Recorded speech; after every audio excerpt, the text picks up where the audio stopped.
I hereby introduce to you Mr. Michael Veazey.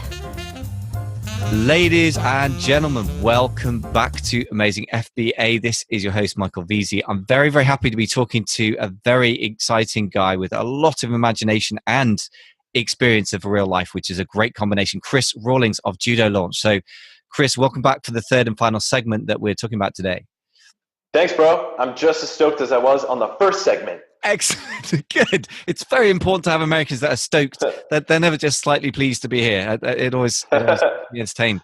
So let's talk about venture funding, because this sounds like a sort of crazy thing to talk about. Before we even get to that, let's come back. We implied in our last episode, and those of you who haven't heard it yet, the two other episodes of Chris, which I think you really, really will benefit from listening to. The first one is about mindset, as well as Chris's journey through being a digital nomad just all over the world, really. Go listen to it is what I would say. Chris's story, there's a lot to be learned from it. Go to amazingfba.com/Chris R, and we will put all and any relevant episode links and resources there. Second episode, we just talked, Chris, about the Judolaunch thing and how Western brands can launch themselves and how we're going to differentiate ourselves from the Chinese sellers. So tell us how the Chinese are doing it. They are growing really fast. They are doing some big stuff. They are a big threat, but also we need to understand what's going on to be able to counteract that threat. So what is going on with the Chinese guys, dude? Why are they growing so fast? Yeah. How are they doing it? Yeah. It's funny because I would say, it's definitely something to understand, but I wouldn't say it's really something to be scared of. It's just something to understand because it's a very different mindset, I think. And it has its strengths and it has its weaknesses as well, which is something that I learned from living here in Shanghai and also spending a good amount of time in Shenzhen as well. But I think, so the major things that are different when it comes to the mindset of a Chinese seller versus the mindset of a Western seller is, I would say, and this is just my frank opinion, okay? So people can disagree with this. There might be sellers on both sides of the spectrum listening, but this is just my own observation, so I'll preface it with that. But I'll say that China is very good at copying things, and it's also very good at going very, very quickly. I would say that it's less of a strength of brand new innovation, but it's definitely got the speed thing down. I don't know the story completely, but I remember hearing the story of the hoverboard guy, the guy that invented the hoverboard, so the two-wheeled scooter type of thing. That by the time after he invented it, by the time he had actually gotten to production, all the Chinese manufacturers had already beaten him to the punch and had already made it to market before he could even get there, because they're so fast. And one thing that's cheap in China is people. So unlike the Western world, the people are so cheap here. There's 1.3 billion, I believe. So you can just you don't have to worry about writing some kind of software or getting some kind of program. You could just get more people, human brains, like the most powerful computer ever. So they have an amazing amount of human resources to do market analysis really deeply and competitive analysis extremely deeply, and constantly be on top of changing price or launching a product that's trending.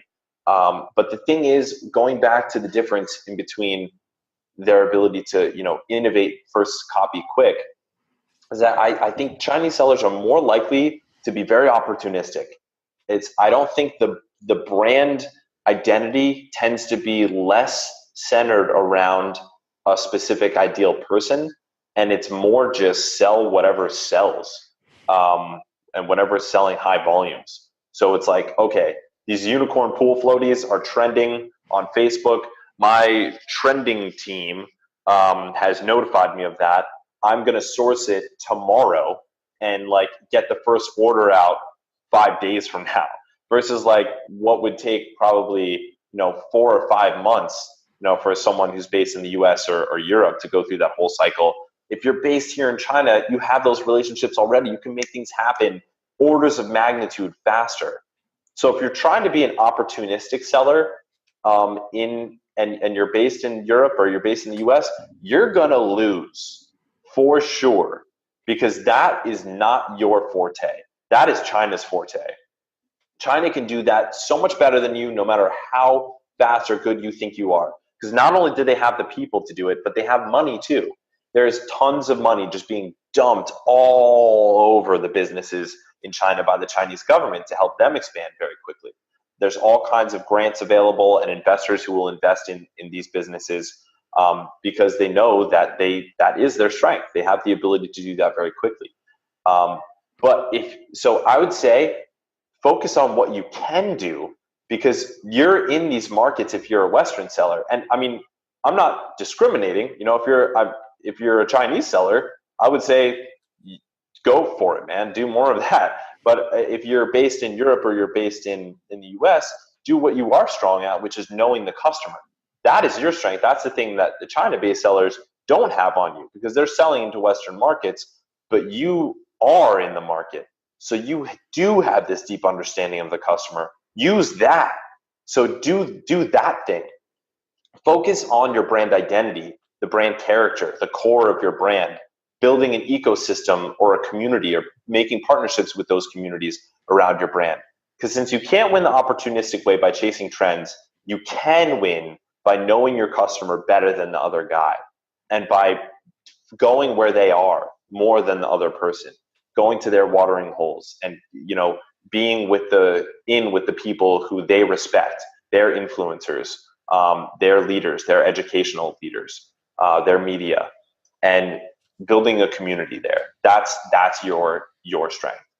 Thank you so much for saying that. I think that this is possibly one of the most important episodes that we're putting out there at the moment, because there is such a strong incentive for people to be opportunistic. Because for starters, it feels quicker and easier, and quick is always good. Quick money feels more attractive than slow money, and all things being equal, why not? But I think you've just put your finger on a lot of things, and because you're out there talking to these guys. But we've all suspected from reading what happens in the markets, which is looking at the latest trends means you lose, because we're fighting on somebody else's territory, and it's like it's like taking a knife to a gunfight, as they say. You don't take a knife to a gunfight. It's a very American metaphor, but Exactly. we try not to have gunfights in the UK. It's seen as bad form, but it does occasionally happen. But it's true. It's like me wandering into some Chinese guy's house and trying to do some kung fu moves on him. I don't know kung fu, dude. I haven't got a clue. Exactly. He's going to take me down every time. Don't play on that battlefield. Don't even step into that arena. Yeah, and you're right. And the other thing, there are two things that are screamingly obvious. If you follow an Amazon marketplace, even for a few months, and I would urge anyone who hasn't even got into the battle yet, just to follow a product for 3 to 6 months that's obviously trending, like spinners, for example. What you'll see is a ton of listings come up, the price goes down, and those listings say things like, have happy time, and the brand is called Wu Vu Zhu or something like. Dude, there has been no effort on the branding. Their English is English. It's very characteristic, kind of full of English. It's kind of cute, but it doesn't really resonate with the market. Spelling's a bit wonky. So it's like, it's so obvious that they really know how to mass produce products, and they really don't know how to do branding. It isn't subtle. I mean, it's out there for anyone to read the runes, but yet there are people saying, just use this magic app that will give you the latest opportunities, and it looks good on paper and to a machine, and analytically speaking, and then just go and buy a load of this. And I think you've just nailed down exactly why that's a terrible idea if you don't do something bigger with it than that. Yep. You might, maybe you can, like, for a while, like, play that game, but like eventually you're gonna lose, because you can't win on pricing. That should be completely obvious to you. You're definitely never gonna win on pricing versus China. Like, they have the relationships that you don't. They have the manufacturing capacity that you don't. They have the capital that you don't to make gigantic purchases and just, get that bulk discount and throw that inventory in there and just fly through it. It's not going to win on the pricing. So once it becomes that pricing war that you said, like with your example of the spinners, that's when you get crushed out. But if you do focus on just the human, your ideal customer, getting into their mind and like where they go, where they hang out, what they do, what they like, what their problem is, then you're onto something. Yeah, I think that we basically that's it. We've basically wrapped that up in some ways. Yeah. I think Yeah. just I don't want to get too much into this. I mean, we've got a whole other conversation that we've discussed about venture capital versus bootstrapped. I'm inclined to keep that for another day because I think that's huge, and I think we got Matt Ward coming on soon to talk about the funding thing. So Oh, cool. very, very good. Yeah.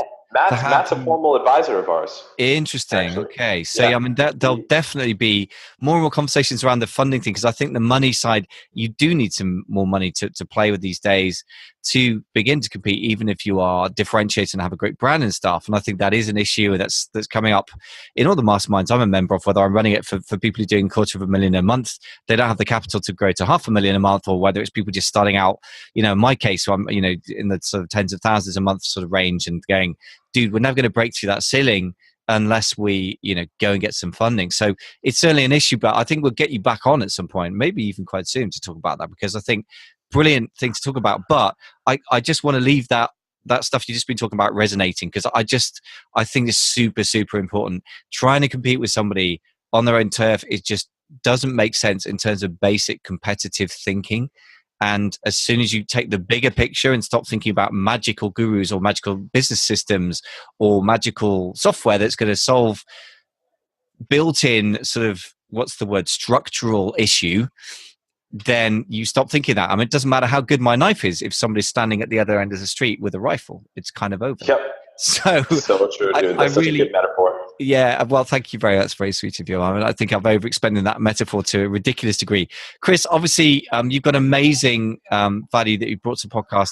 Thank you so much for coming on. I've been fascinated by this conversation. It's quite different from the usual take on stuff. It's much more thinking outside the box, and I guess that's your nature, having done everything from riding around New Zealand on a motorbike to hanging out in Shanghai right now, going after venture capitalist funding, and then, coming or living in San Francisco and whatever else you've done. I mean, it's an amazing life so far. So 2 questions. First of all, how do people get hold of you to follow more about what you do? So that's the first question. Yeah, so we're actually doing about a webinar a week these days.